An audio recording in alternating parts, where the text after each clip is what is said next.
बाबूलाल साहब बहुत सुंदर सुंदर चुटकुला सुनाता था। एक दिन बता रहे थे कि एक मने जा रहे हैं तो खेत के पास से निकला तो देखे सीखते तोड़े करुआ और नार बिल्कुल वही कई पाता पाता करुआ ये और ये बाद वो देखे भगवान लागा था यो कदुआ लाग हमारे में बताओ ये पेड़ नहीं कद्दू यो भाई जाके बरगद है बड़े बड़े पेड़ों में लागत तो हो जाके पिपरवा के नीचे सुनावला और पिपरवा ते एक पिपरिया गिरी आंखी पर दर्द दे तो अरे दैया करके चिल्ला के खाना भगवान बिल्कुल सही कर अगर आज कदुआ गिर जाता तो आंख ही टूट जाती मतलब अगर कदुआ गिर जाते वहां बड़े में लागत तो कदुआ गिर जाते तो मरी जाते भगवान जोन करा तो बिल्कुल ठीक है कर बताओ हमारे में कदुआ लगा दी सबसे परवा में इतनी बड़ी पिपरिया और बात जब आंखी में गिरी तब बोली क्या समझ में आओ कि अरे ये तो हमारे बड़ी जोर पे दर्द कर रही है और अगर कदुआ गिरा तो क्या हाल हो जाता तो ईश्वर क्या करना चाहता है इसीलिए साहब कबीर ने अपने पद में एक में कहा है संध्या पाठ आप लोग अगर करते होंगे तो उस पद में पहले साहब ने कह दिया अब्दू कुदरत की गतियारी अब्दू कुदरत की गतियारी रंग नमाज करे वो राजा भूपति करे भिखारी वो क्या करना चाहता है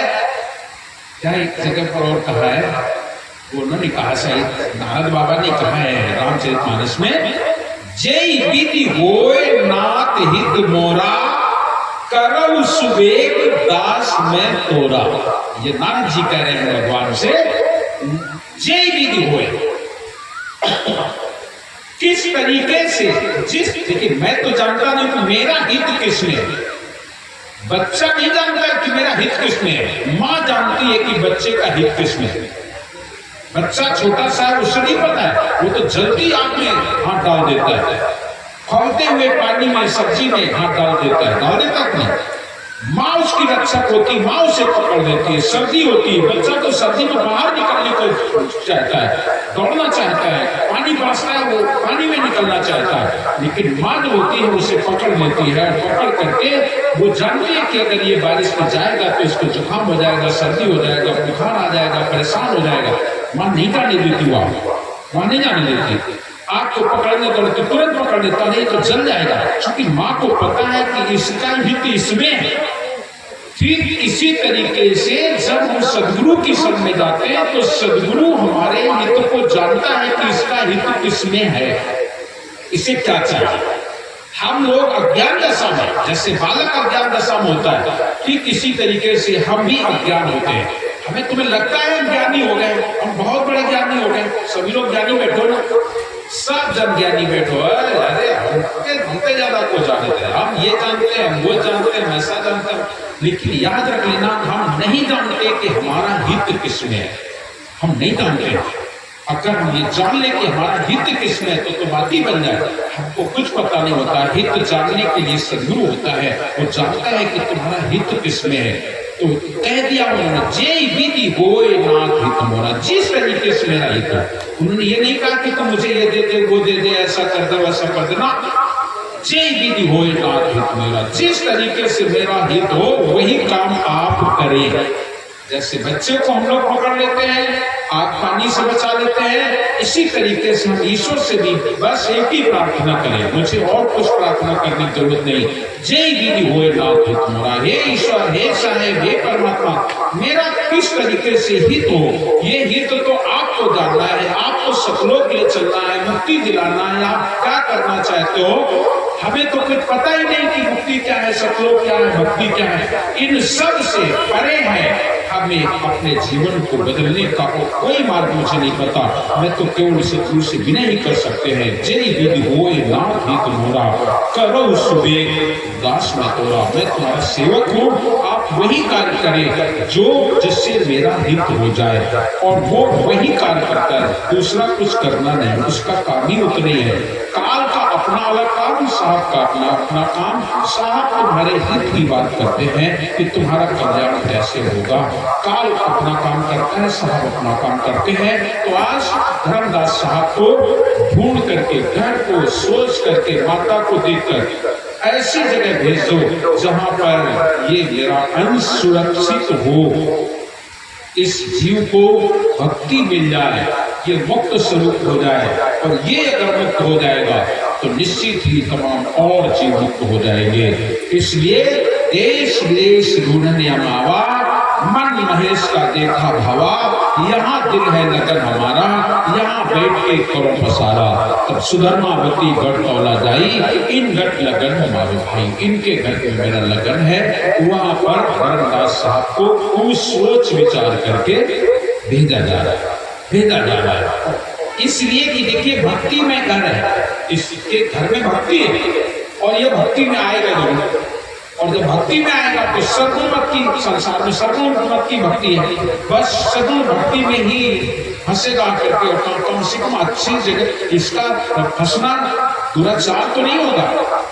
भक्ति में फंसेगा। और भक्ति में अगर जागृत हो गया तो फिर क्या कहता साहब कभी एक जगह पर कहते हैं, कोटिन जन्मे भक्ति करावे, ताके हृदय नाम समावे। भक्ति जब हम करते हैं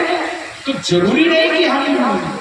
जल्दी से छत पे पहुंच जाए, एक सीढ़ी को पहुंचे और छत पे पहुंचे। हो सकता है एक सीढ़ी पर पहुंच पाए, नहीं आगे बढ़ पाए, दूसरी नहीं चढ़ पाए, या दूसरी चढ़ गए तीसरी, उसमें तो कई सीढ़ियां नहीं चढ़ पाए, नहीं पहुंच पाए, आप सब बीच ही में।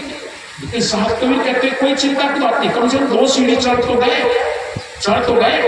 जहां चढ़ गए वो एक स्थिति बन गई। साहब कबीर के साथी में मिलता है, साहब कबीर कहते हैं, चलते चलते पग थका। कम से कम भक्ति की बात को चल तो पड़े हो। चलते चलते पग थका, ताका नहीं दोष, उसका कोई दोष नहीं। आप यहां से चले, कानपुर जाना है, आप यहां से नहर तक पहुंच पाए, थके तो थोड़ी देर बैठ बैठ करके थोड़ी देर बाद थोड़ा आराम मिला, फिर चल पड़े तो थोड़ी दूर और चले, फिर थक गए तो फिर बैठ गए। कम से कम रास्ता तो तय हो रही है, हम आगे तो बढ़ रहे हैं। चलते चलते पग थका, ताका नाही दोष, थक गए फिर बैठ गए, फिर चलेंगे। आखिरकार 1 दिन में, 2 दिन में नहीं, 4 दिन में पहुंच तो जाएंगे। लेकिन साथ में कह क्या रहेंगे, चलते चलते पग थका, ताका नाही दोष। और कहे कबीर जो बैठा रहे ताके कड़वे कोस। अब घर बैठो, कानपुर जाने का है, माला ले बैठो, कानपुर जाने का है, कदम नहीं बढ़ रहे हो, घर से बाहर नहीं निकल रहे हो, बस जाना है। जीवन भर कहते रहो कानपुर जाना है, आप कभी भी कानपुर नहीं पहुंच पाओगे। केवल घर में बैठ करके कहते रहो कि कानपुर जाना, पहुंचाओ तो नहीं पहुंच पाओगे। लेकिन पग आगे बढ़ाओ, आगे कदम रखो, और जैसे जैसे आप कदम आगे बढ़ाओगे, याद रखना आपकी रास्ता कम होती चली जाएगी। ठीक यही है भक्ति का मार्ग। हम भक्ति मार्ग पर कदम तो रखें, कुछ तो करें। अगर हम कुछ भी करते हैं तो हमारा मार्ग, ये 84 लाख योनियां जो बनाई गई है, ये तुम्हें सीख दे रही। सामने इसलिए एक जगह पर बताया गया कि व्यक्ति बहुत दुष्कर्म करता है, बुरे कर्म करते हैं, या उसको उस स्थिति में भेजा गया तो नरकी जीव बना दिया जाता। तो नरकी जीव आप लोग समझते होंगे कौन नरकी जीव होते हैं। मवाद में कीड़ा, मलमूत्र में कीड़ा, ये नरकी जीव, नर्क में पड़े, घोर नर्क, जिसे आप देखना पसंद नहीं करते, वहां उसका जीवन है। उस कीड़े का जीवन हुआ जहां आप देखना नहीं, मलमूत्र को भी देखना पसंद करता है, और उसमें वो कीड़ा बनाया गया, उसमें वो रह रहा है। चूंकि उसने अपने जीवन में कभी भक्ति की नहीं, और वो हमेशा ईश्वर परमात्मा से दूर भागता है, गालियां देता है, उनकी निंदा करता है, तो उसको इतना भयंकर कष्ट, घोर नरक में से डाल दिया। लेकिन जब वो दूसरी योनि में आया, पलटी उसकी योनि, तो